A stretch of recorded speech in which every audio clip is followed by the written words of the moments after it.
Welcome back, everybody, to the Even Your Dynasty show.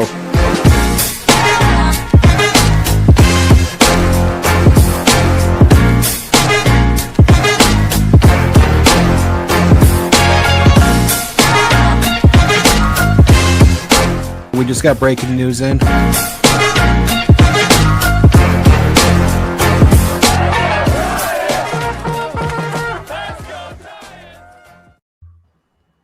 Welcome back, everybody, to the Even Your Dynasty show. We are back with our first live show, non-interview related live show of the off season.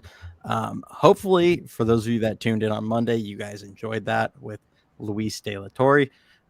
We have another guest Monday lined up, and hopefully we'll just keep piling them in every single Monday. I think the following one, we've already got somebody kind of pegged for that, so we're going to keep running those every Monday night, aiming for about 8:30 p.m. Pacific time. Try and hop on right after the Monday Night Football game to not interfere with your football watching experience. And then we'll keep doing our lives on Fridays throughout the off seasons. How are you guys doing? Good, brother. Good. How you guys doing? Long time no talk. It's Friday, man. Can't complain. Hey, that Niner win last night made it a little bit better. Bro, Yes, sir. when I tell you my heart was beating out of my freaking chest, dude. I was that dude who's like pacing around the living room, just hands on my hips, just watching the game. I'm like, especially when it came down right to the goal, and I was like, get it, Tim, stop. Yeah.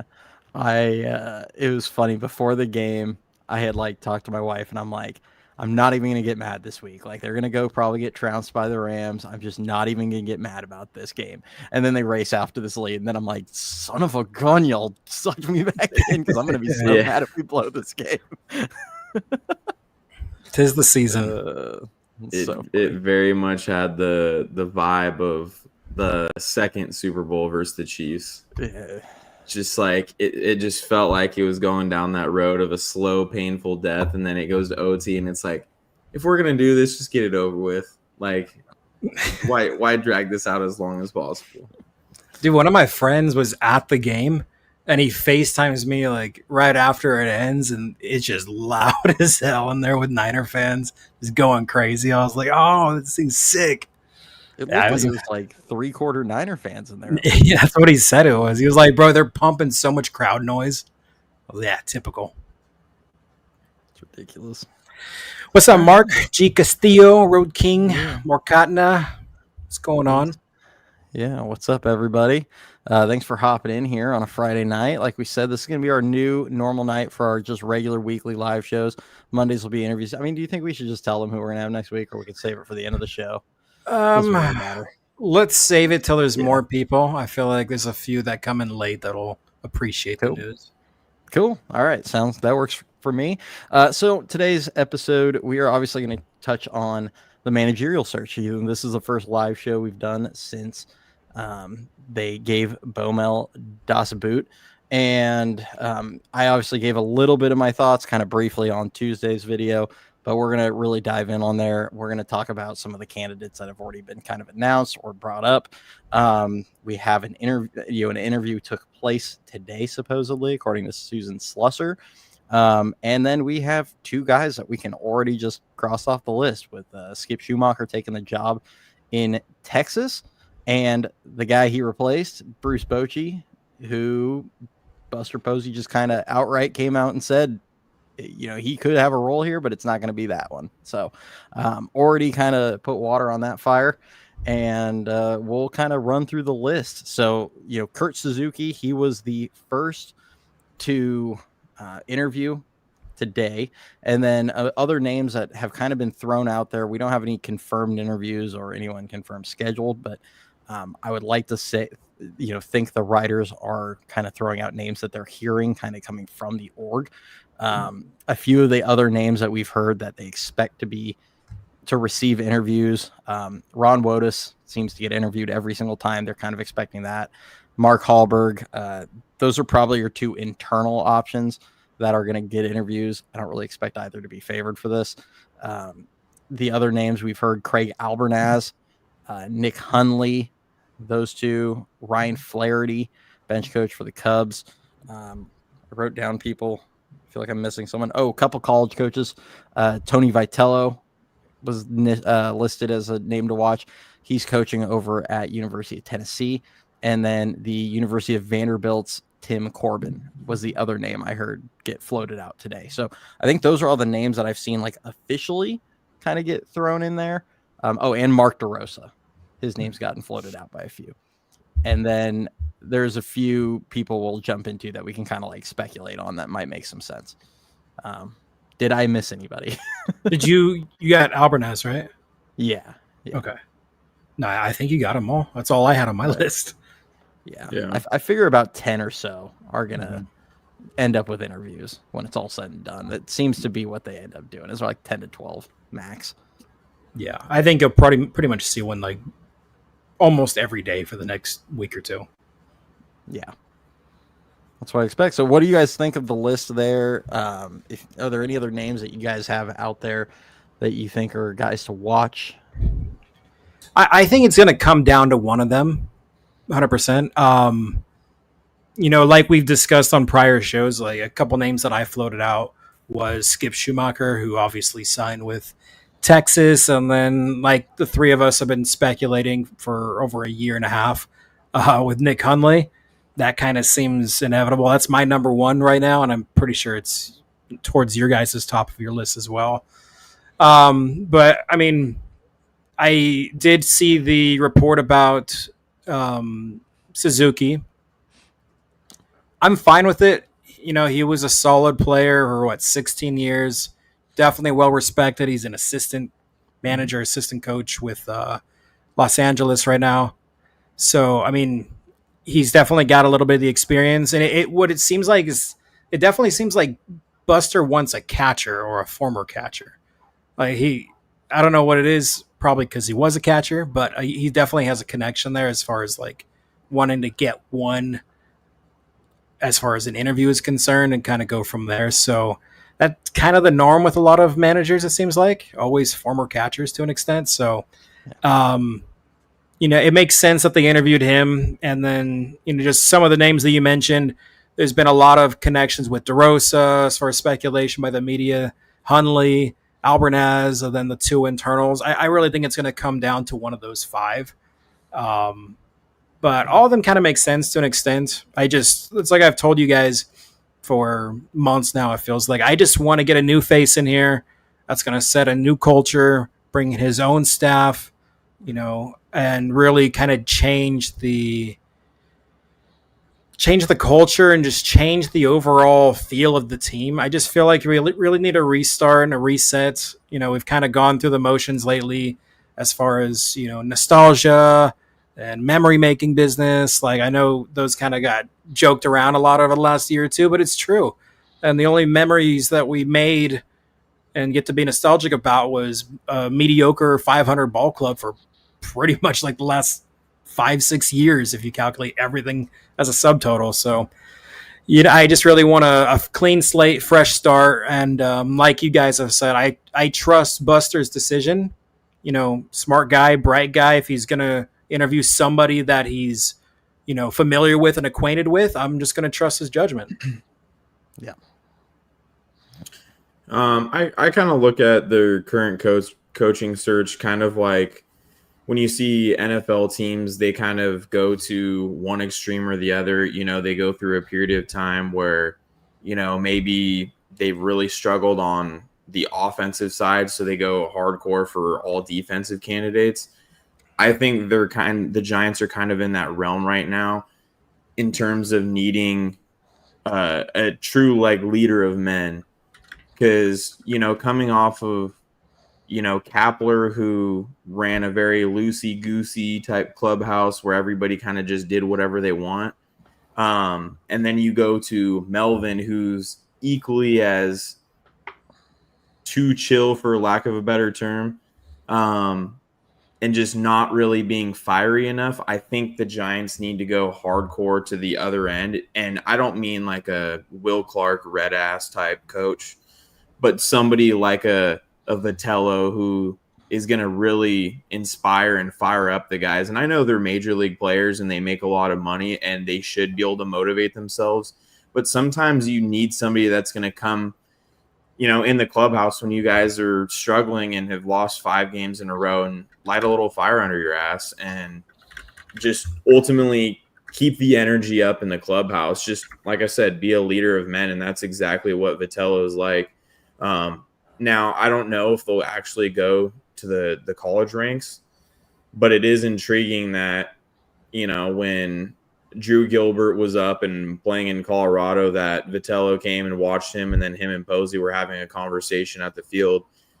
Very similar to like, Posey's been on record talking to Hundley multiple times, and Hundley did interview for the job when Bob Melvin did ultimately get the job, didn't he? No, he turned it down. He didn't end up. They talked. He turned down the interview. And he said, "Yeah." Okay, but he decided it wasn't time. So that tells me that he's whether he wants to be here or not, he's at least on Buster's radar. And obviously, like you guys have mentioned a few different times, it's not nothing that he just randomly came for, Willie Mack Award. It's not like this is something that every winner just knows that they're expected to be there every single year to present the award. It's just very interesting timing when we all kind of knew Melvin was for sure done with the way the season ended. So I think they're going to, obviously go the younger route, and, somebody fresh out of the game makes a ton of sense for the team. I personally really hope that they do go outside of the organization. Like I definitely prefer not going the Wotus or Hallberg route. Not that I have any issue with those guys. It's just I really think they need some fresh blood in here. And I kind of feel the same way about Albernaz as well. Not that I had any issue with him when he was on our coaching staff. It's just, when you look at what they have going on in Cleveland, not that he's a representation of their hitting, but I really don't want to see him come over and then just bring a bunch of Cleveland guys over, because the Giants desperately need to completely overhaul their entire approach to hitting.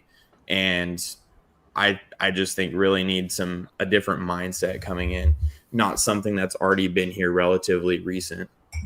Yeah. I would say the one argument in favor of a guy like Albernaz is there is the potential that he has a good relationship with like Donnie Ecker, and you could potentially see Ecker come back in that situation, but who knows? I mean, who knows how they are? Frankly, I actually do think Albernaz might be like the betting favorite right now. And what I'll just say, and it's like kind of like what Dan just said, if Posey hires, whether it's Hallberg, I feel like there's a little bit of like they've been friends since like Florida State, so that one I wouldn't feel as good on others. But if Posey hires somebody that he either played or coached or played under or played with, that he has a lot of insight on their personality, how they are day to day, all these different things where he knows their characteristics, and he has kind of evaluated that up close for years.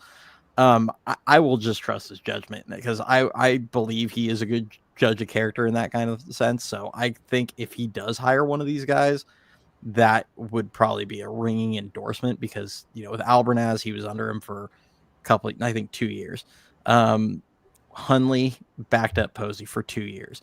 Who else are we talking about? Well, guys like Wotus, obviously he played under him. I don't see that as the guy, but if they went and hired any of these guys like Kurt Casale, I know Dan, you've kind of brought him up earlier, but Kurt Casale, if he decides he wants to if you get one of those recent guys coming out of the game, obviously he was around Posey for a year, and he's been around the org for since Posey was joined the ownership group. So if he gets one of these guys, like I just am gonna have to we're gonna just have to trust his judgment on that one. But I do think it would be nice to get somebody kind of outside of that group. I know you brought up Tony Vitello. He would be like just fun to watch, if anything, as he rips up a couple umpires this season, because he is a fiery guy.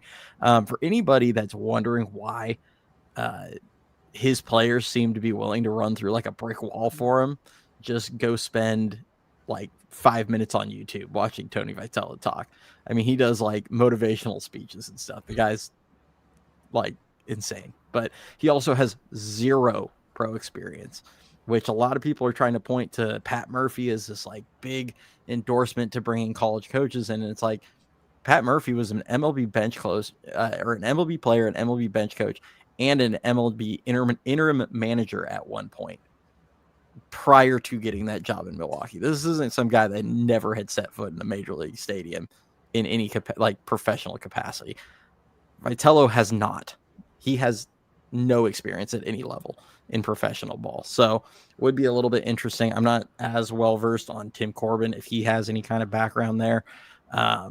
But yeah, I mean, these are a little bit different situations. But, you know, if Posey feels that strongly on it, like, just enjoy the watch. I think his players at the very least will play hard for him. And he obviously at Tennessee, he completely changed the way they play. And they turned them from a laughing stock to one of the powerhouses. So I think that's completely fair that his name's getting floated out there. DeRosa is the one that's getting floated out that I'm probably not super high on. I just personally, it's not, I don't think, hey, he managed the World Baseball Classic is this like ringing endorsement for like managerial experience or anything like that. It's an all-star team. Like, it is what it is. So I'm not like the highest on DeRosa. And like Senior says here, it kind of feels like if he's going to go anywhere, it's going to be Atlanta's job. He does live in Atlanta, and he's been kind of holding out for the right job. So to really pursue that. So I could see that being the case.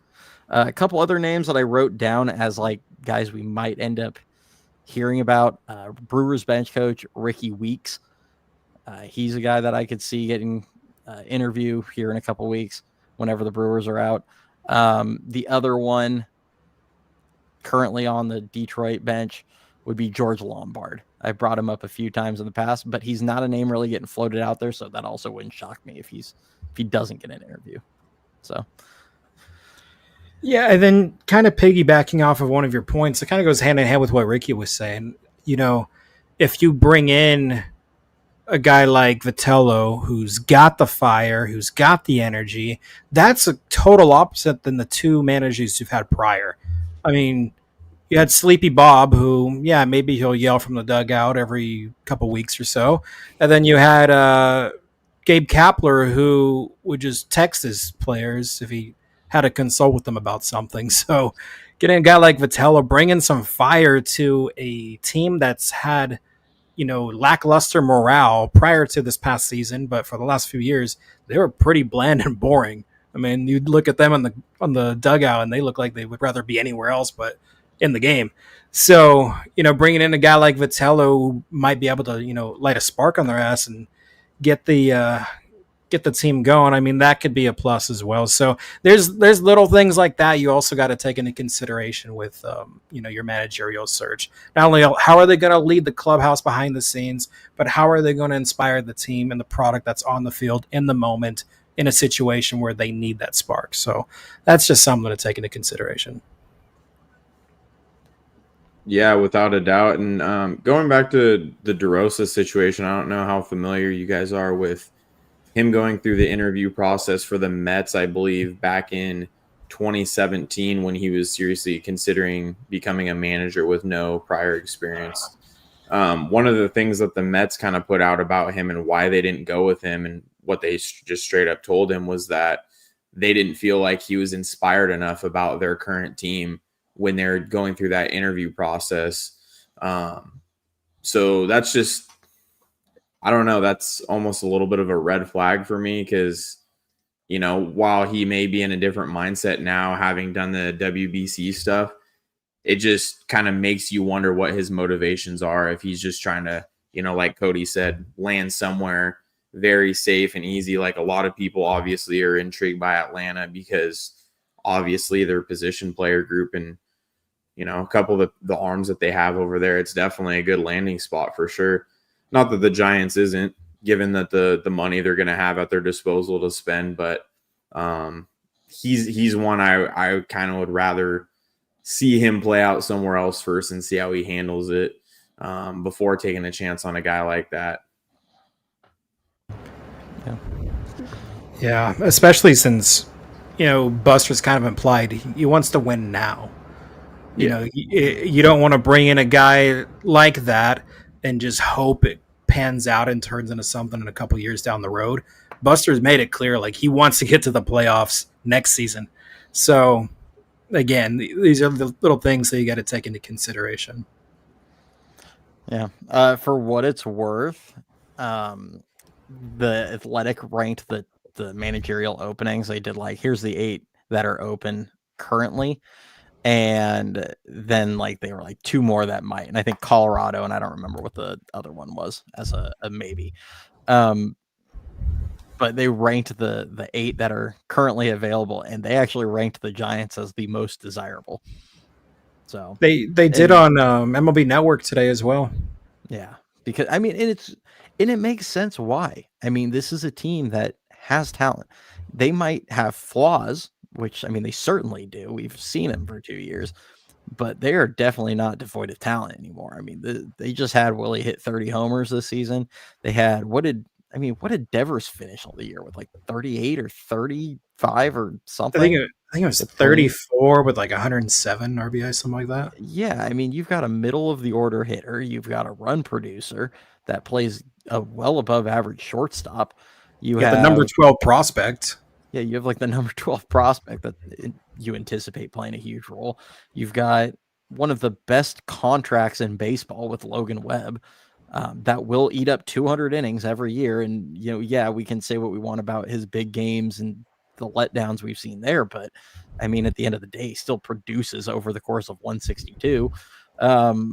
The attractive part with that is that you've got the core established and locked down long term. You don't have to worry about coming into a ball club where you're going to have to search for a big splash for agency to build that core. That's already established here. And I think that's kind of what makes it a very attractive scenario. Appreciate you, Nathan. There he is. Long time no see, bro. Is Morris Buttermaker for manager. That's the pick right there. Yeah. Lou Brown is mine. But yeah, Morris Buttermaker is a solid one. Oh man, yep. Mark says Devers 20 homers as a Giant, 90 games. Yeah, and that was the right here. This is the one kind of drawback they put on the NL West job. They're like, well, admittedly, the Dodgers and Padres are really tough, and Diamondbacks in this division, so it's a tough ask. But as far as the players that are there, they have a lot of talent. So some managers like the challenge, though. Yeah. So. And I mean, ultimately, it is a tough division, but you're also not playing your division nearly as much. Yes, you're competing with the Dodgers for the division, but I mean, let's face it. I mean, the Dodgers had a huge down season, and while they're going to be relevant for a while, that is still an aging roster that is going to have several guys taking up spots and are under contract for several years to come still.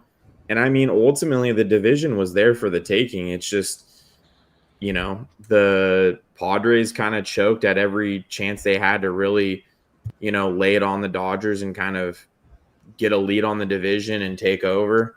You had the Giants free fall in the second half. You had the D-backs kind of do it all season. The chance to win the division was absolutely there this year, more so than any year. Even 2021 when the Giants just barely won it with 107 wins. And not to mention the Giants, if they just didn't free fall, easily make the wild card this year. I mean, it was 83 wins would have gotten them into the red spot for the third wild card. Like, it's 2 games above 500. Like, it's very, very much wide open. And like we said, the Giants are going to spend money this year. So who's to say they don't go and land like 1 or 2 big starting pitchers, or, in whether it's in trade or free agency, go and end up landing a bat too. So it's very attainable. And then the other factor I think comes into play is I think working under Buster Posey has to be very attractive because he gets it from, I think, the manager side and the player side very much, because he's barely been out of the game. And I think it's very clear Buster is a pretty level-headed guy. Yes, he's aggressive in his desire to win, but does not come off as like the knee-jerk reaction type of guy. He seems very calculated in his decision making, and he's very firm on picking a direction. We saw that, when things got bad at the deadline, it took some guts to really go out there and basically gut your bullpen, even though the Giants, still absolutely had a chance to compete for the wild card. It took a lot of guts for him to go out and pick a direction and just say, hey, we've got to kind of retool and get rid of a couple guys that can bring us decent hauls, and, just pick a direction for this year and kind of just reset after the season ends. Yeah, for sure. And I appreciate that he looked at the team and both, understood like they didn't have the consistency to really, I mean, it took an epic collapse by the Mets, who just looked like they took a group laxative for the second half of the season. Like, it was terrible. The stain they left on that field. I would be embarrassed to be a Mets fan right now. And I'd say that after watching the Giants collapse twice in this season. But, I mean, it took a huge collapse for them to like even drag themselves back in. And they weren't even really doing anything to drag themselves back in. The Mets just went from 21 games over 500 to 4 at the end of the year. Like, it was just insane. But for Posey to look at it going, number one, we haven't shown enough consistency to actually buy right here. And number two, like, this team doesn't deserve for them to buy at that point. Like, they had shown nothing to that point. So I really appreciate that he's willing to. And to your point, like, he's shown that he is going to be aggressive and he is going to try and do everything he can to win. And now, does ownership hamstring him at all? I don't know. We'll dive in on that a little bit next week when we maybe do like an off-season preview. But, I can't imagine he took the job if he thought he wasn't going to be able to do what's necessary to go win. So yeah, for sure. Yeah. So now kind of diving in on some of the comments that Posey made. He mentioned that he's going to be pretty open on the search. I know I had it right here, but I know he said he was looking for somebody that obsesses about the details, obsesses about preparation. It feels like, Posey saw what we all saw. We saw a team that didn't do the little things well for 2 years. And it cost them so many games. I mean, they lost so many games last season that if they just played a cleaner brand of baseball, they would have won. It doesn't necessarily mean it's more exciting, but it wins. They did some of the more exciting stuff this season. We finally got to see a 30 homer guy that streak was old enough to buy a beer at this point. So kudos Willie Adames for ending that. But it's like Endeavor's doing what he did since he came over, but getting, just as simple as playing cleaner baseball. This team easily wins, 85, 86 wins this season and make the playoffs.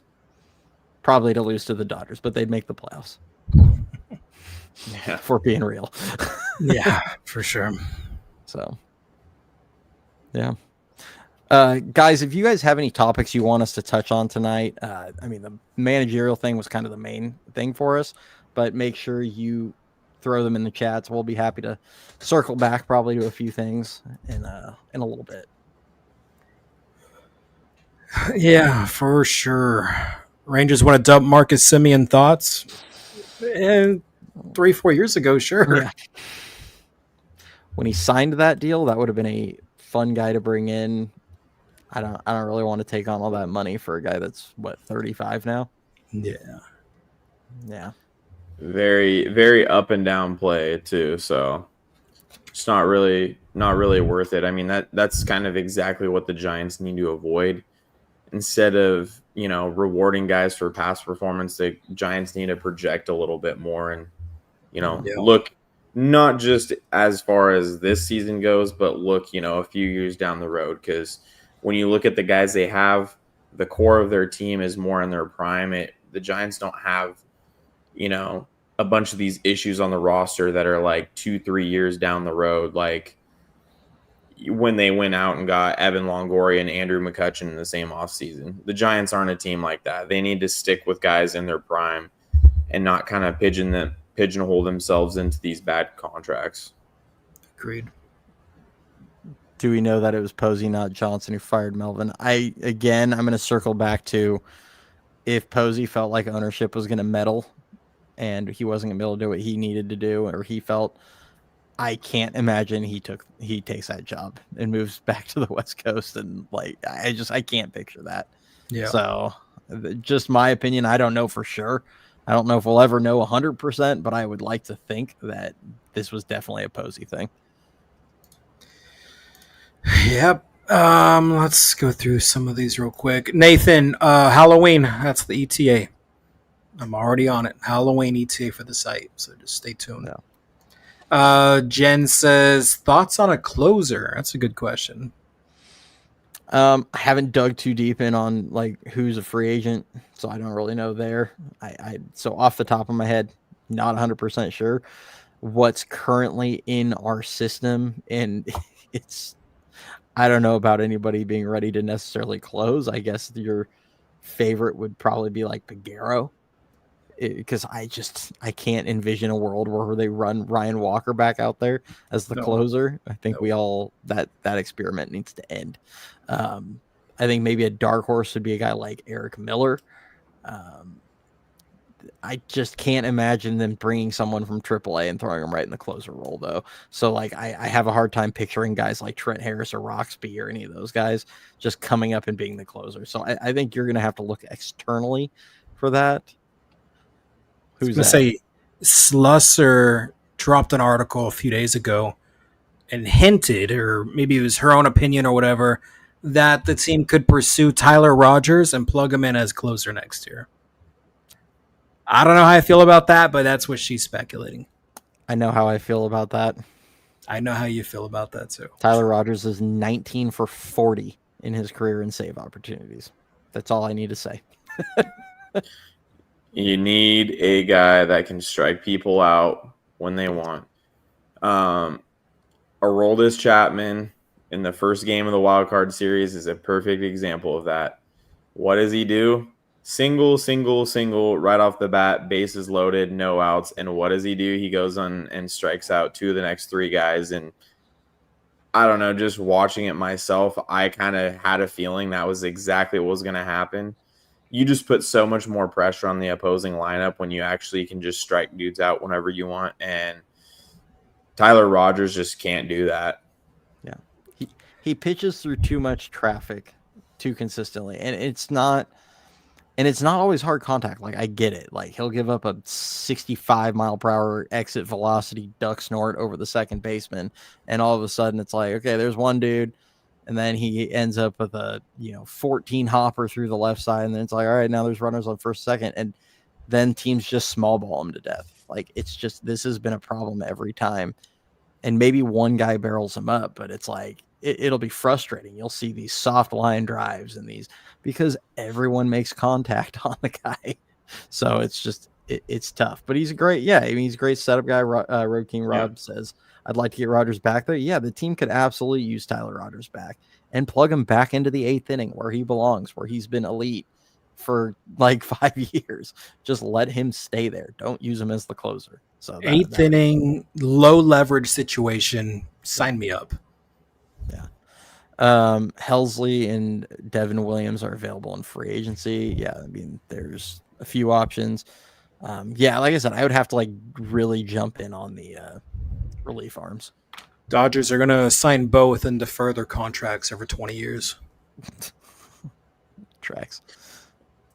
Yeah, I mean, as far as free agency goes in the pen, I don't see the team going and dropping significant money. Tyler Rogers kind of seems like the absolute ceiling of what they're going to drop on one guy just for the pen.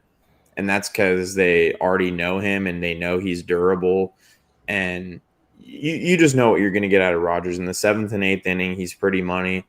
If they're going for a closer type, I think they're more likely to go after one of these guys coming off of a bad year. And maybe that is Helsley and Williams. I don't know what their market's going to look like, but I think the Giants are going to go after a guy on a short-term deal that has that kind of potential and see if they can, get a bounce back year out of them. It just doesn't really make sense for the current team to go and drop, $100 million on a closer type. It just 9 times out of 10, it ages horribly. You saw it with, the Yankees making a big move for Devin Williams. You saw it with the Dodgers dropping a ton of money on Taylor Scott. He's been absolutely atrocious, and mark my words, he's going to cost them their season here very soon. I don't see that happening. I think it's likely going to be a cheap deal like that or something internal. And it's probably going to be a bullpen by committee early on. Maybe they do surprise us, but I really don't see them dropping a ton of money when there's other more important holes that need to be addressed first, in my opinion. Yeah, and I think the biggest area that you're going to see the team spend money this offseason, which we kind of floated the idea of it and talked about it in prior shows, and NBC Sports Bay Area dropped an article today about it. I think Pavlovich was going in about it. Starting pitching. Yeah, I 100% believe that you're going to see the Giants sign at least 2 higher-end starting pitchers this offseason. Maybe not, aces, but you're going to get at least 1 or 2, 2, 3, or 4s.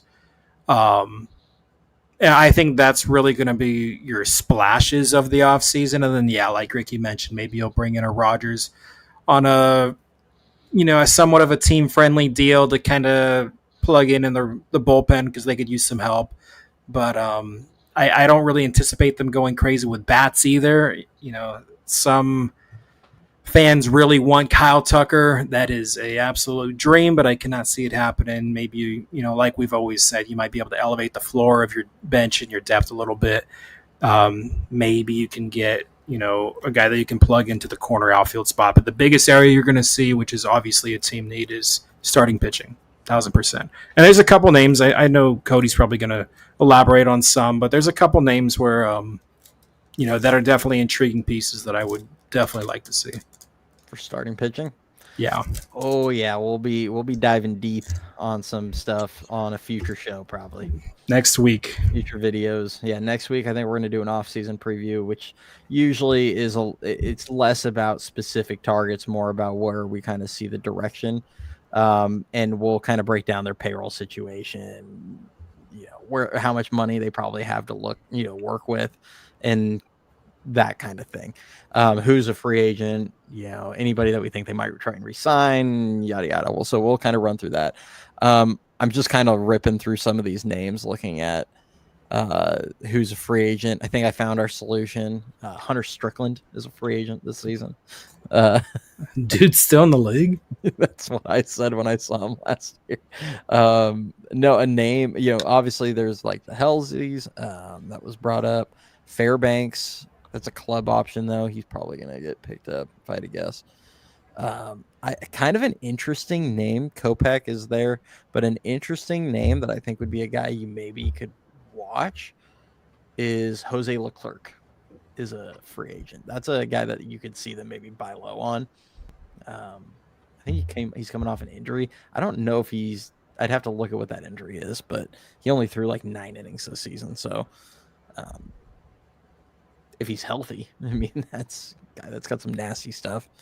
But yeah, I don't know. As far as relievers go, specifically where they'll go, like Ricky said, I agree that it's Rodgers seems most likely on that. Yeah. Talk about future Dodger Tatsuya Imai. Hopefully I didn't butcher that. Should Giants take a risk on him if he becomes available? I mean, they need starting pitching. So he was pretty dominant in the Japanese league, but I do not know too much about him. Haven't dove too deep on that. He's got nasty stuff. Yeah. That'd be a fun signing for sure. If you can plug in Imai as like your 3 or 4, like that'd be pretty sick. Yeah. Well, I mean, God, Imanaga, everybody had pegged as like a number 4. Dude, I wanted Imanaga so bad. You guys remember back in the BR days? Yeah, I mean, I wanted him more than like some of the guys that kind of got thrown out there, but I was like, I mean, is he going to be like a number 4? Like, that's fine. He's way better than anyone thought he was going to be. So, yeah. Mark says Padres closer. Isn't there's Suarez? Robert Suarez. Mm-hmm. 2-year, $16 million player option. Yeah, I don't think he's going to take that deal. We'll go in on this next week. I think Ryan Walker is 1. He's ARB 1. I think I've heard Bailey may end up getting Super 2 status, so he might be ARB 1. And there's one that I'm forgetting off the top of my head. If I remember it, I will let you know. But I can't think of it off the top of my head right now. Zach says, what do you think about trading Chapman? Is there even a route for that? He's got a no trade clause, so full NTC. He is stuck. Yeah. I mean, yeah, there's lines are stuck. I mean, he's a California guy. Why would he want to move, you know? Yeah. He obviously likes it here. He likes the guys. He's got a wife and kids. Very unlikely. Unless he wants to go to Japan with Bob Melvin. Speculation, Bo Mel wants to go manage in Japan. So unless he wants to go there with his beloved manager, he's not going anywhere. Is that him like trying to save face and be like, yeah, no MLB team wants me to manage here anymore, so probably I'm going to just make it sound like I want to go to Japan? Yeah, if he's dropping that right now. Dude, I'm like, bro, you're, all due respect, you're up there in age for a manager. There's no way you want to go to Japan at this stage of your career. Yeah, just go out with glory. Yeah. Melvin to Japan, that's wild. I know. I saw the report today. I was like, what? That's hilarious. His agents for sure just trying to purposely leak that. Hey, maybe the Ferry Hawks will be interested in Melvin. No, they've already got Flores coming in to manage. he might be their cleanup hitter. He might be their cleanup hitter, honestly. Hugh says, who's an outfielder to target? It's a good question, man. There's a couple names. Why can't I think of this one name? Well, the problem is there's not a lot of free agents that are decent. The class is weak this year. I mean, like, if Luis Robert Jr. gets his club option declined, which I still think the White Sox are going to pick it up, even though it's $20 million. He'll be out there. Bellinger's out there. Grichuk's out there. Laureano's going to get his club option picked up, or the Padres have done lost their mind. So he'll probably get picked up. Grisham's out there. That's the name that I heard dropped. Yeah, Grisham. Bader. He had a really solid second half. $10 million mutual option, though. Austin Slater? No, not even going to say him. Wasn't going to say the other one either. Or that one. Wasn't going to say any of them. Talkman. Hey, as a fourth outfielder, you could do worse. Tommy Pham. You can go slap some people. Start yelling at fans from the on-deck circle. No. Lourdes Gurriel has a player option. Yeah. Mitch Haniger. Oh, man. Just bringing the band back together. Conforto is probably going to get dumped. I have to bring this comment up every now and then just to remind everybody. Look at Farhan's last 2 years of rosters and look how many of those guys were rostered by the Giants and immediately out of baseball after. Like, nobody even let them stay on a roster for a full season, or they went there and crapped the bed so bad that they didn't last more than like 2 months.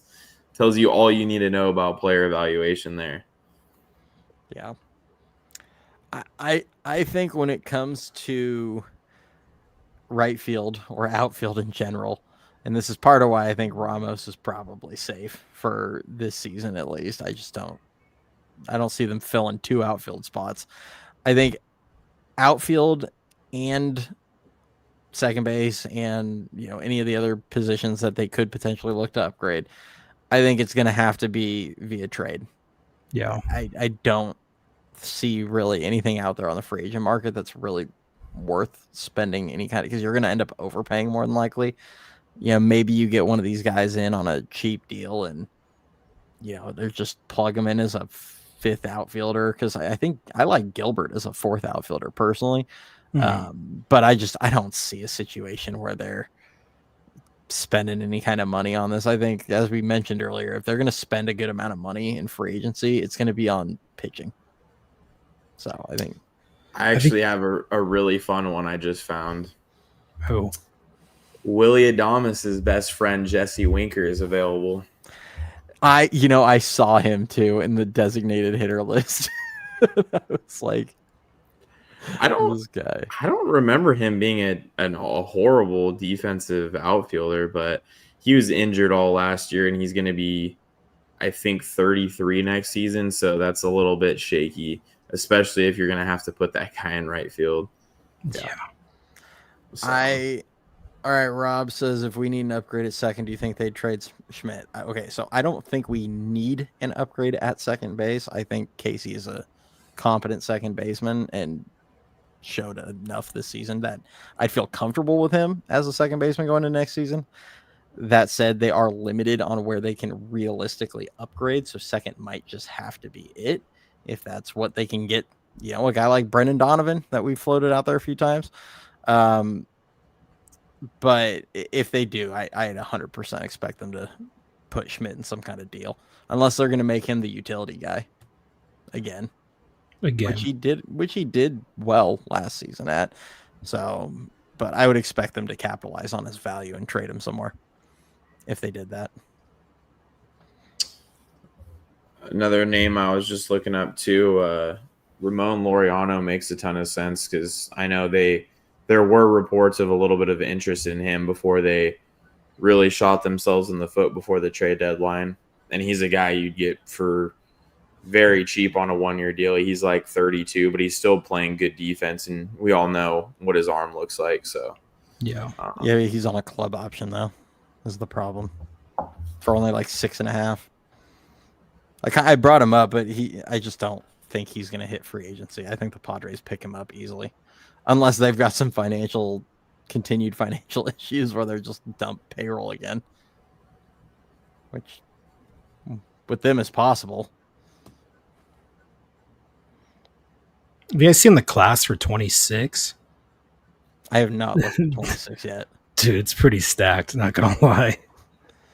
Well, I know one name that is on the 2026 free agent class. Well, I'll say, actually, I know 2 names because I know Robbie Ray's a free agent. But I know one name externally that is a free agent, and it is a guy that the Giants absolutely should just push their chips in on, and that's Tariq Skubal. Imagine, bro. That is a guy that is a Hayward native, that is from here, that doesn't have ties to be a legend in some other, historic franchise like the Yankees, or he's in Philly or the Red Sox or whatever. Like, he doesn't have that tie. He is coming from freaking Detroit. If there's ever a superstar that you can maybe use the whole hometown angle, and you're still going to have to push the biggest bag out there, but I think that wouldn't be hesitant to come here, it's a guy like Skubal. Yeah. So that's the only name I know in that class. I'd give Skubal a blank check. Yeah. I mean, honestly, like, just, you want 400 mil? Sure, dude. Out of a pitcher, that's terrifying, but I don't care. Dude's an ace of aces. He says odds of Verlander coming back, maybe like 20%. I would say 10%, and then double those odds if Ryan Walker gets dumped before he signs. Yeah. Facts. Like, I know Verlander wanted to smack him, dude. He blew like 5 games for him. At least, bro. At least. I've never seen one reliever sell so many wins for an individual starting pitcher in my life. It was like personal. Yeah, you'd think that Verlander like pissed in his coffee or something. I have no clue. That was brutal. Who's each of your favorites for manager? Mine's Hundley. Favorites is in who do we want Or who do we think think? gets the job? Because if you're going want, probably Hundley, Vitello, or I don't know who's a third. One of those two would be ideal, in my opinion. Yeah. Hundley was my second choice when they hired Vogt. Now, granted, he ended up not even interviewing. He decided when they hired Baumel, behind Vogt is what I meant to say. I don't think they're going to trade for Vogt. I maybe Cleveland just cheaps out. Sorry, guys. As much as I love Stephen Vogt as a manager, I liked him as a player. I think he's an awesome dude. Has one of my favorite baseball moments ever with his kids announcing his last at bat, and then he goes yard for Oakland. Yeah, that was sick. It's just a freaking cool thing. But I just don't think Cleveland's going to move on from him yet. Yeah, Hundley was my second guy that I wanted at that time, and nothing's really changed there. He would be mine. But now, if I'm talking favorites as in who I think the team ultimately ends up hiring, I personally think Alvarez is going to get the job, but that's just me. So, yeah, I think that's very likely too. Definitely not my first choice, but that does seem like it would be very likely.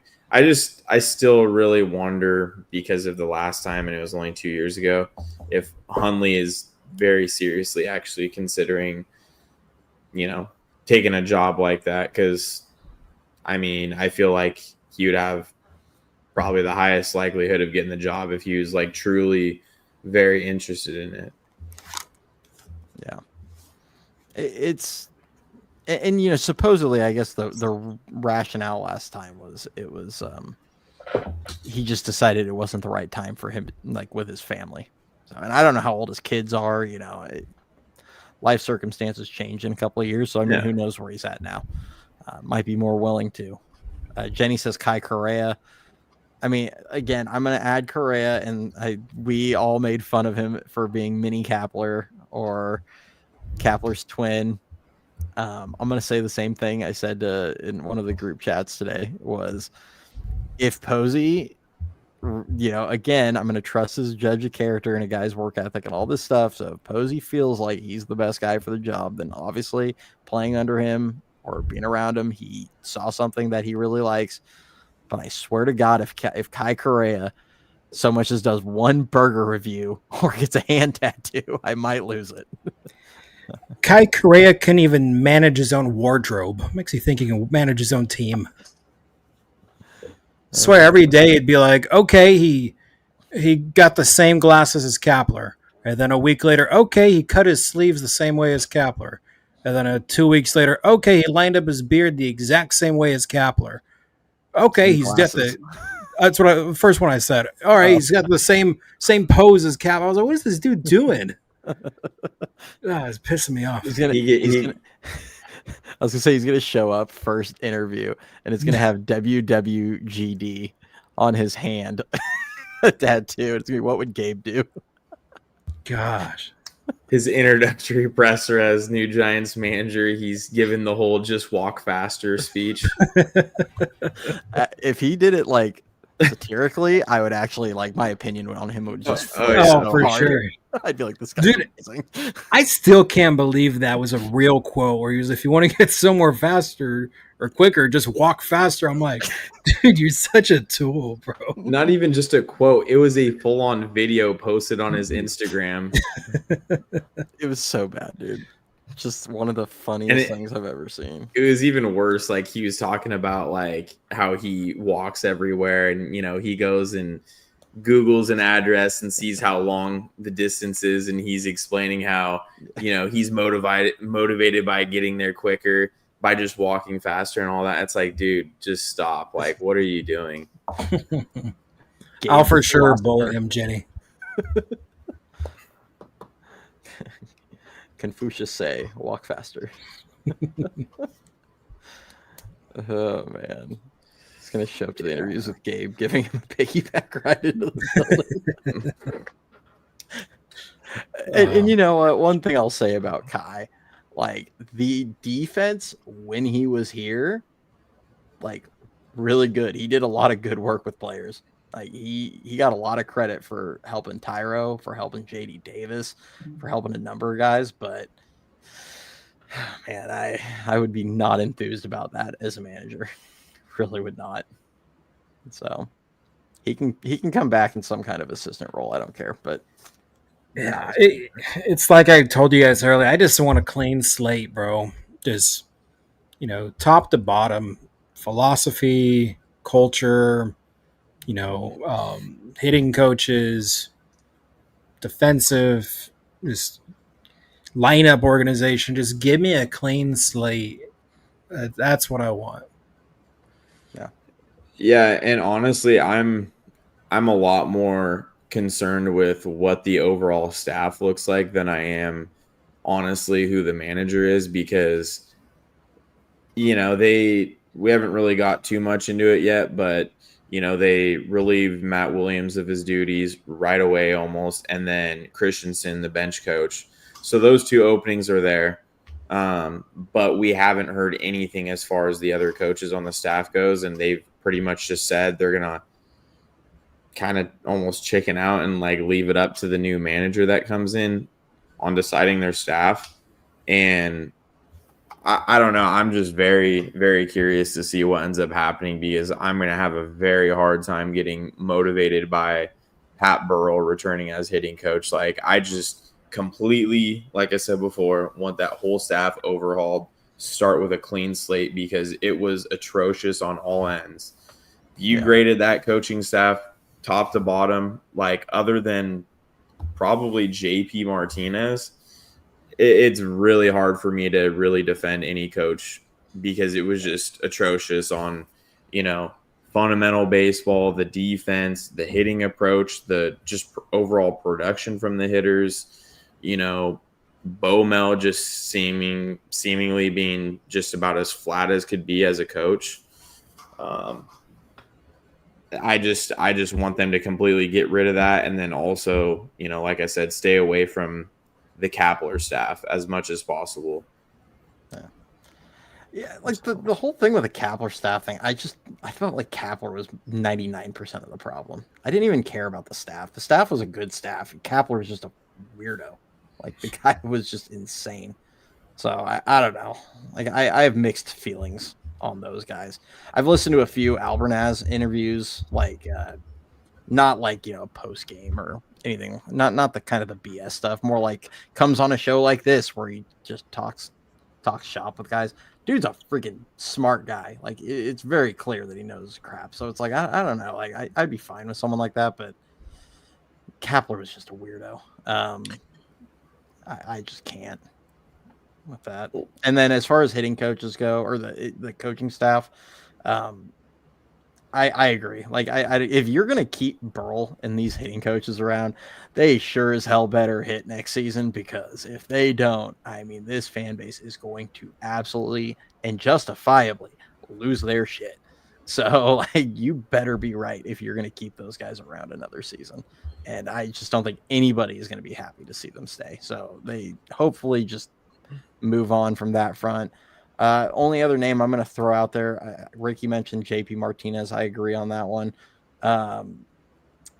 Is Garvin Alston. That'd be the only other guy that I felt like with the bullpen coach. Like, he did a good job overall. Like, it's just they gutted those guys like what they had. They were like, hey, you here come August. They had the cupboard was pretty barren at that point. So I can't really. You didn't get a full evaluation on them as coaches.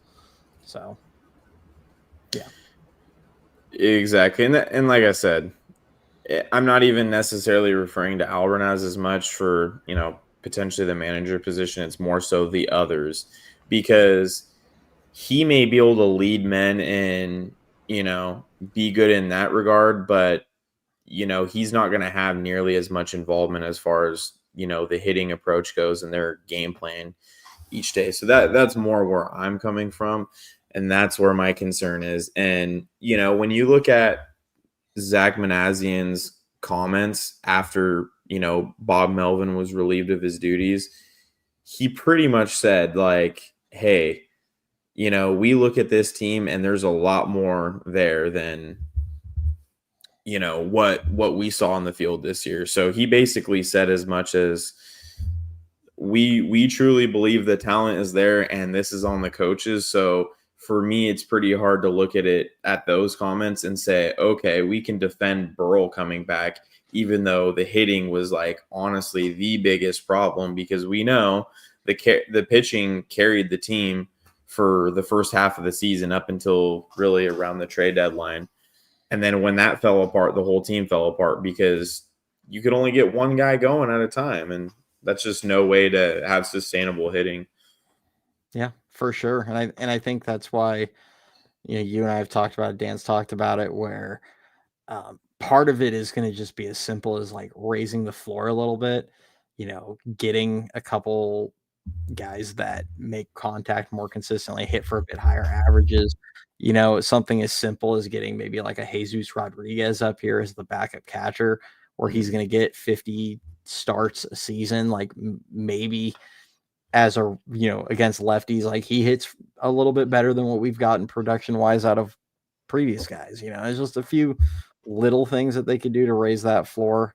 And then your stars need to produce. Like you're going to need Devers to hit like Rafi Devers in the whole season, not, 2-3 week stretches or anything like that. Like you need Rafi to be Rafi in the middle of your order. You're going to need Willie to probably be a little closer to the guy he was in Milwaukee when it comes to production with runners in scoring position specifically, not like overall power, because we've seen him hit 30 now in San Francisco. It's a good sign for other people coming to the ballpark that, hey, you can get your numbers in San Francisco.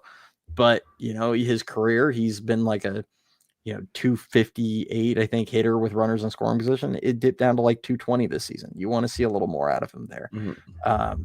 Chapman, just, I mean, for the love of God, man, hit like 210, 220 with runners in scoring position. Like this 190 stuff is ridiculous.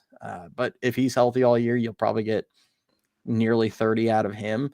And then, the big white whale of this team is, the wild card of the team is going to be Bryce. I mean,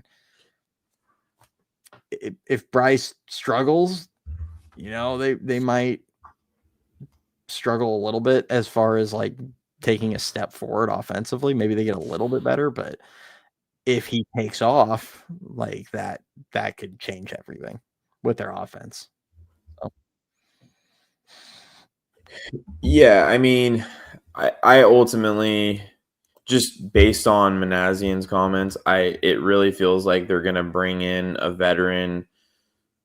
I don't know if Dom Smith is gonna be somebody they can bring back or not, but it really feels like they're gonna bring in some vet, short-term first baseman type, or maybe somebody that can play multiple spots and help fill in at first for Devers, at least to start the season. It's just kind of what it seems like with Bryce, unless, he absolutely tears the cover off the ball in spring training and like really earns it. It kind of feels like they want him to get just a little bit more seasoning in AAA and then have him come up a little bit, into the season, maybe a couple months in.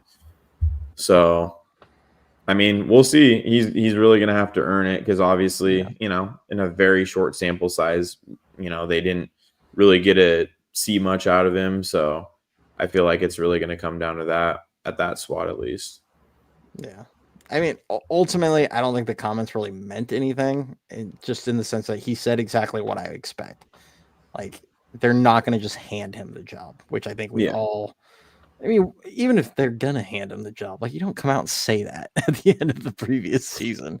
So, like, I don't think they ultimately really matter too much what he said there, but their actions are going to say a lot. And when I say that, I mean, like, specifically with a guy like Dom Smith. If they bring Dom Smith back, that 100% sends the message to me that they do not anticipate Bryce is even really close to ready right now. Like, I think this is like we're going to evaluate him in a few months, and maybe they make a decision then. But if they don't bring Dom, if it's just some insert guy on minor league free agent deal here that maybe can, non-roster invite, I think that signifies to me that they're more hoping Bryce takes a job. And then if he doesn't, they have a fallback, Yeah, I don't see any way they don't add somebody. Like I said, it's not going to be somebody that's going to clog up a spot like a freaking Wilmer Flores. But I don't see any way they don't bring somebody in, at least just to make him feel like he's actually got to do something for the job. Because ultimately, Bryce would have never came up if Dom didn't get hurt. So we would have never even gotten that taste of Bryce.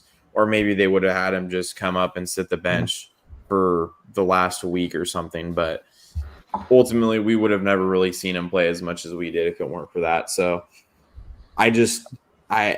unless he tears it up in spring training, I have a hard time seeing him making the opening day roster, just based off the way they've operated so far. Yeah. I think something that no one's really talking about is Bryce was playing with bone spurs in his left wrist for who knows how long.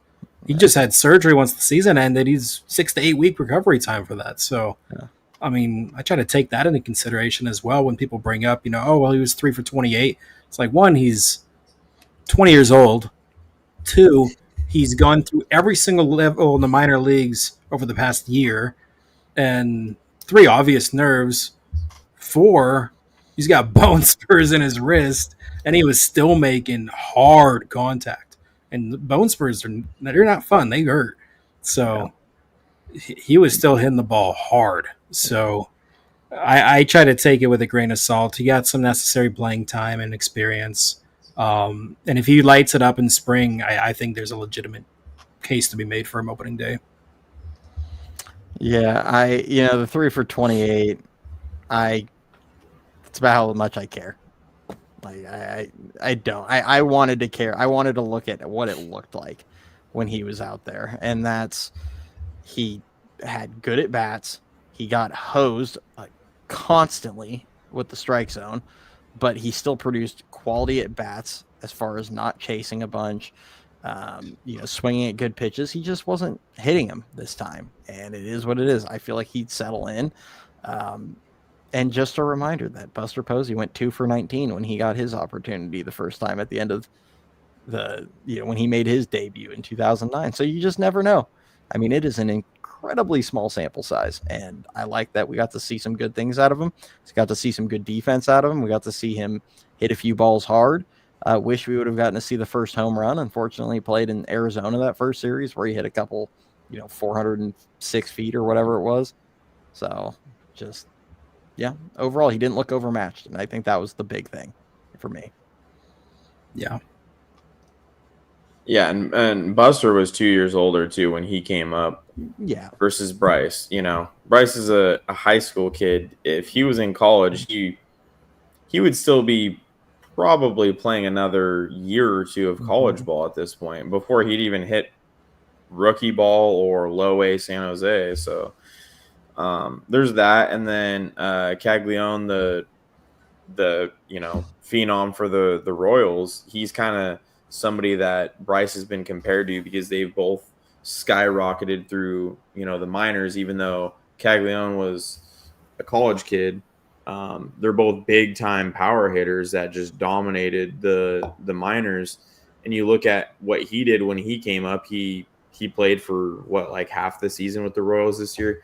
He struggled big time in over 100 at bats this year. So look at a guy like that who's supposed to be way more seasoned than Bryce, and he didn't do anything better in a lot bigger of a sample size. Hit a $157. Yeah, he struggled hard. So negative 1.3 WAR. Yeah, he had 7 bombs, but 210 at bats, so even longer in the majors than I thought. And he's got 2 years on Bryce also. So people need to be patient. Development is not going to happen overnight. You cannot expect guys to come up and dominate right away. It's just not going to happen. It is way too big of a jump. Yeah. Kurt struggled out the gate. Cam Smith struggled out the gate. Lots of guys. Freddie Freeman, that's one of my favorites to bring up. He struggled hard out the gate his rookie year with the Braves, and then all of a sudden it was like the Kurtz thing. He just freaking took off.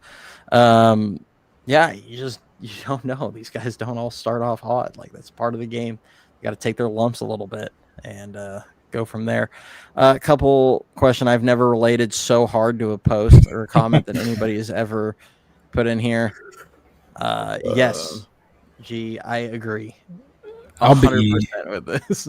I'll be talking like Antonio Brown after that. Yeah. I hope not. Have you guys seen those X posts where people will make it just make 0 sense, and it's like an intentional, like, Oh, yeah. a freaking thing right now?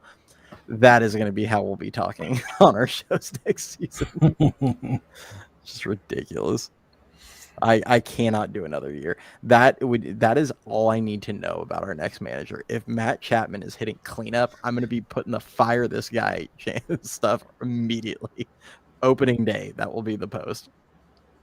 You'll be the it's like that clip, the boo this man. Yes. That'll be you. Yes. Terrible. And that'll be one of the more refreshing things about not having Bomel back is there's not going to be all these emotional ties between, say a Bomel and Matt Chapman, who he's been around since the beginning of Chapman's career. So everybody's starting with a clean slate, and you can have somebody come in and really evaluate the roster and look at things a little bit more neutral. Amen to that. Ace asks, here's a fun question. Where do you all sit at the ballpark for games? I prefer the upper levels. I'm bougie with Giants games. I'm club level, whether it's lower or the middle section, the upper level. I'm club all the way. Club level is where it's at, man. If I'm buying tickets, I'm sitting club. If somebody's just said, hey, let's go to a game, I'm paying. All right, wherever. But yeah, if I'm going to drop money, I'm going to club.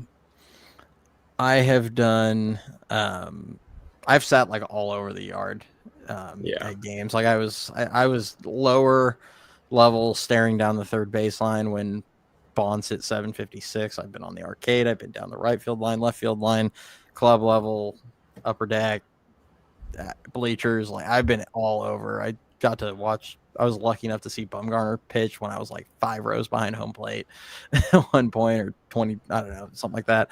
Been all over, but club level is by far the best experience in my opinion in that yard, especially like night games and stuff. If it gets like super cold, you can just like get up and walk back there for a minute, warm up. Or when it's the reverse of that, when it's super hot on like a day game, you're like, get me out of the sun for a minute.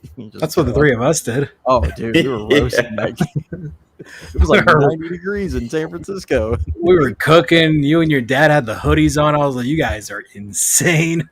I was like, San Francisco's always like, I'm like, it's April, it's fine. And I was like, holy hell, man, I'm dying right now. Your dad's head got all burnt. Yeah. And for anybody that doesn't know, when we went to that game, we got to see Dan in person, get a witness. What was it, a Wilmer Flores game tying homer? Yeah. You still have the gift from the dude. I need to add. Okay, Ricky, you got to send me that gift. And I'm going to add that to the rotation on here. Absolutely. I thought he was recording a video at first, and I was just like, Wilmer's the GOAT. And then Ricky's just busting up laughing. And I was like, what are you laughing at? And he shows me, and it's just a gif of me. It's one of the funniest things ever. We will share that before we get off. We were cracking up. Oh my God. Good times. Great. But no, yeah, club level is where it's at, man. 100%. Yeah. The same thing. Marcanes's bleacher seats look fun. So they're cool and all. Like back in the day, they were super cheap. You could pay like $7 and just get a ticket in the bleachers, except if you drop a home run live on TV, Kruk and Kipe will roast you, and I can say that from experience. I got absolutely roasted for a whole half inning from those two one time. This is like back in 2015, 2016. And I my feelings got hurt, man. I was like, I'm out, bro. I just went and walked around. Left the game. Dude, dead ass. I left in like the fifth inning. I was like, screw this, man. Moped his way out. Oh, man. That's so funny. Remember when Jared Goff caught a ball out in the bleachers once? Did he? Yeah. It might have been like a ground rule double or something, but I remember Jared Goff when he was the Cal quarterback catching one out there. I don't remember that. Yeah. Did Oh, you see man. that? Ricky. I haven't found the other one yet. Jen, I was like 17, 18 at that time. They So, yeah, shamed a kid? I was all sad. That's rough, man. How old am I now? 27? Yeah. I don't know, Dan. You tell us. Dude, I forget my age all the time. God. Dude, it was like, this is like a personal story, but I don't care. Like 3 or 4 weeks ago, I was at a cafe and there was like this cute barista. And we were just chatted up when I was ordering my drink because it was super slow. And she was like, "Oh, how old are you?" And I was like, "I don't know." I had to literally like pull out my ID and be like, "Okay, this is the year I was born." So okay, I'm 27. And I think I kind of blew my chance with her because I look dumb. So You think? yeah. Live look at Dan. Oh, wait, I gotta hide the comment. What year is it? Yeah, man. Oh man. I'm the opposite of smooth. Oh man. Got that riz. On another note, Good for negative anybody- riz. No shot, Ricky. Did you see that, Cody? Oh my! Oh, Cody will for sure pull that up at some point. You I can. already if you saved want. it. I didn't know you saved that, bro. I didn't. It's in our old photos. I found it. Oh, man. Too young for Alzheimer's. My bad, man. Oh, that was a good laugh. Oh my god. Oh my Also, god! Happy October 3rd, everybody. For just forgot it was today. It's perfect. Oh my god, Ricky. You can't find the I know when you did it, so like I could do probably too. find it pretty quickly. You're finding everything we've sent except that one. I You don't gotta know save why. all these and show everyone on the show. All right, well, while Ricky looks for that, I'll look in mine as well. But I'll keep the chat entertained. Let's see. Yeah, well, I was gonna say we are gonna do an interview. We mentioned earlier we're gonna bring it up. At the tail end, we're gonna be probably wrapping this up in a few minutes. Let's just tell everybody. Yeah, so obviously last week we had Luis De La Torre on the show, or this, I should say, Monday we did. Next Monday we're gonna have Charlie McDaniel, left-handed pitcher, started the year in San Jose. He finished the year in Eugene. Started their last game of the season. Got to see him pull a little bit of a Bumgarner, start barking at a dude for not running fast out of the box. Yeah. So I was like, all right. Everybody's he pulled a Freeland. So, hey, whatever. But super good guy, great dude. Really had a great year. So looking forward to hearing from him. Kind of flew under the radar. I don't believe he was drafted, but he put together a really nice season. So we're gonna, we'll have him on Monday. So make sure you tune in. It'll be at 8:30 p.m. Pacific time. Charlie's nice enough to stay up late because he is out on the East Coast. So nice of Charlie. Next week, we'll probably, as long as we have confirmations, next week we will let you guys know who we've got planned for, what is that, the 13th. Big name. I think the 13th is going to be to date our highest. Actually, Luis, I think, might have passed this person recently, but one of the highest rated prospects we've had. So looking forward to that. Did you find it? No, not yet. I don't know where. G says we need a Kai Wei interview. I wish. Well, we might need to learn a new language. Well, if you guys watched the interview on Monday, I spoke about as much Spanish as I know on that one. So, dude, you lost it. I don't have it in mine either. Good. I know it. I know it. I know it's somewhere. It's gonna be way too much effort to. We'll have to find it for a future show, guys. I'm sorry. I can't scroll far enough. I can't scroll through our chat far enough. Dude, because we send 20 things to each other a day. Oh man. No joke, the guys, the three of us talk from like what, 6 in the morning, 5 in the morning until like 11 at night. Pretty much. All day, every day. Get Tom Murphy on the show. I'll cuss him out on the show. Yeah. All right. Well, unfortunately, I don't think we're gonna have it. Here, you know what? Before we get off, I'll bless everybody with a couple funny ones. Oh God, the ones Ricky sent a minute ago. Yeah, if you guys are wondering why I'm laughing, you'll see. Oh, I found it. I found it just in a nick of time, and there it is. Let's go.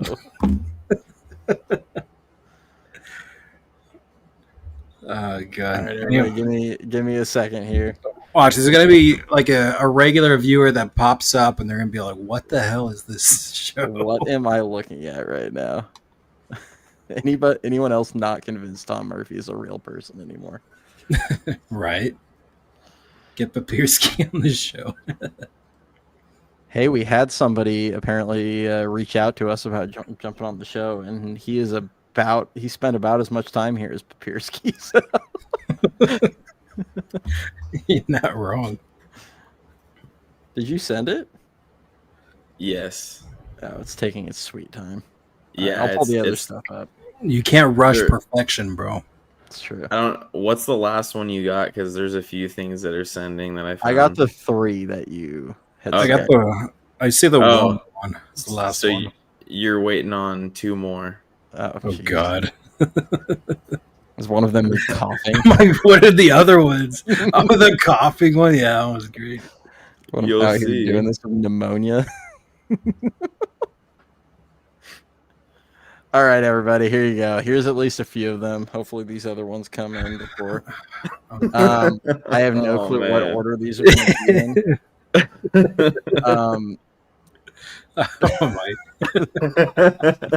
This was Dan with his big brother. This was a classic one from opening day, I think. That was opening day. Yeah, with all the when Romer went yard. We also had, let's see, this was after I think Casey's Grand Slam. Father's Day, actually. Oh, it was Father's Day. Oh, okay. Father's Day. Close enough, because this came pretty close. We also had... Oh, there you go. I think I have to delete some of these. I've got too many. Oh, no, wait. No, we're good. We're good. Okay. All of them should have sent now. Here's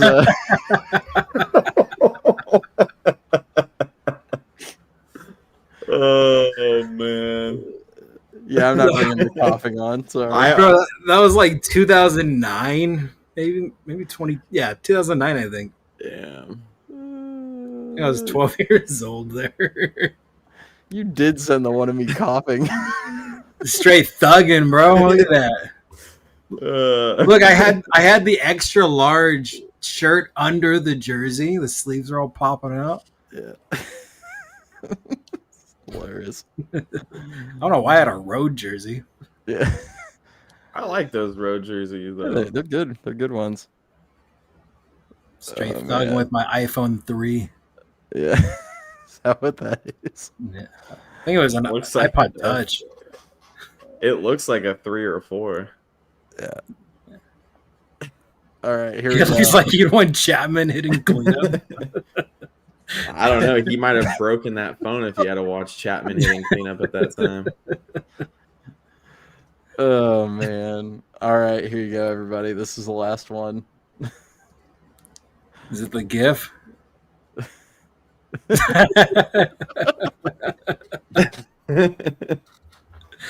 I was like, Wilmer's the GOAT. He's like the goat. Dan's Yeah, gonna immortalize. We have a group chat we're in with several others, and for those that you don't know, we constantly give Dan crap about Wilmer, especially in the first half of this season. So, Dude, I was panicking. the second he hit that home run in the first home series of the year against the Reds, Yeah. it was when Yaz hit that walk-off home run. Wilmer hit the game-tying home run, and I instantly was like, got to get a live reaction to this. Went straight for the GIF. So good. So good. Good times. All right, everybody. I think that's a good one to end on. And with some laughs. Yeah, have a little fun here at the end. Yeah, like I said, Monday we'll be coming back live. Other than that, I don't know. I don't think we really have anything on the docket yet. Dan's working on the merchandise still. That's soon. We have a website that's going to be coming soon. We've got a membership site that's going to be coming soon. These are all projects we're working on in October. So we'll try and announce kind of what all that will entail. But as I've mentioned in the past with the membership side, it will not impact what you guys get on the free side. So no worries there. Everything will still be what we already produce. Now, but other than that, I don't think I've got anything. Rob says, when does Posey pick someone? Hopefully sooner than later. I don't really want to have to be waiting on this for a month. So hopefully, I mean, my guess is it'll probably be like 3 weeks, honestly. It's going to take some time to get through interviews, and then they're going to do second rounds with probably 3-ish people. So What I will say is that the second or the hour that somebody is hired, there will be an emergency show. yeah. Well, I can't make that promise if I might not be available, but these two might if that happens. But I will drag Ricky on it with me if need be. Yeah. We'll do something depending on the time, as long as it's not some super random weird timing. But yeah, we'll try and get something out for you guys though. So hopefully we hear from you soon. But other than that, I think that's all I've got. So appreciate y'all jumping in here. If you enjoy it, please hit that like, hit the subscribe, share it with your friends, all the good stuff. And we will catch you next week.